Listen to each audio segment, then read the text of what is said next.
Kau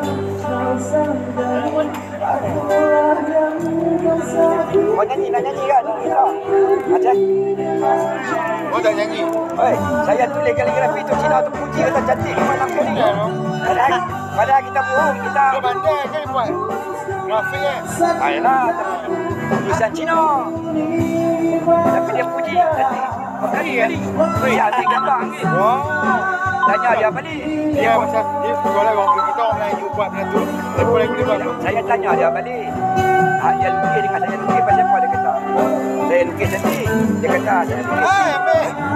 Halus saya kata. Saya dah buat apa dah ni? Ha? Dah buat apa dah ni? Kayak kat mana? Dia Isra. Kedai apa? Western.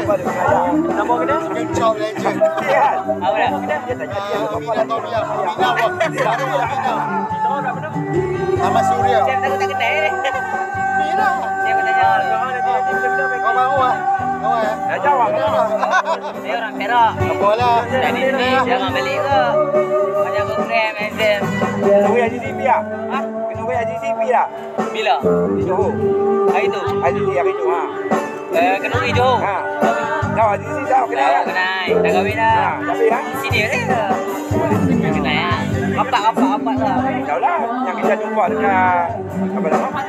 ABG. Kem Kurindam Jiwa. Kem Kurindam Jiwa. Yang tu lah first. Mula-mula sekali. Mula di Kurindam Jiwa tahun lepas kan. Sampailah. Yang kita cantik. Buat badut nyanyi. Dia dah bantu cantik. Dia bukan dia kata tengok. Dia mak kata sendiri. Dia kasar kita. Kau mana bayu ni kan? Oi. Bagus lah. Sekali ni ambil 300 setengah. Oi. Dia kuat semangat. Udah awal dia ambil.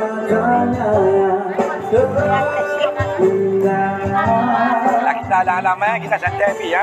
Santai. Dah sini berdoa di rumah ni. Ayah pun jangan main buat ni. Jangan relax lah. Syok baju kau macam ni kan? Okey banyak lagi tu. Okey. Ambil Zul. Okey banyak lagi tu. Ambil tu.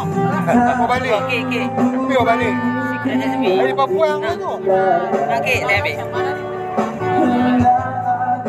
Ambil es kota ni. Hati juga. Dah kena nak ambil.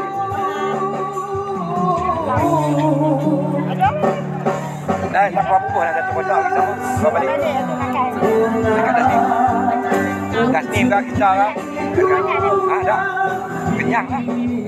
Balik kat sana. Dia nak makan ni lebih dari malam-malam.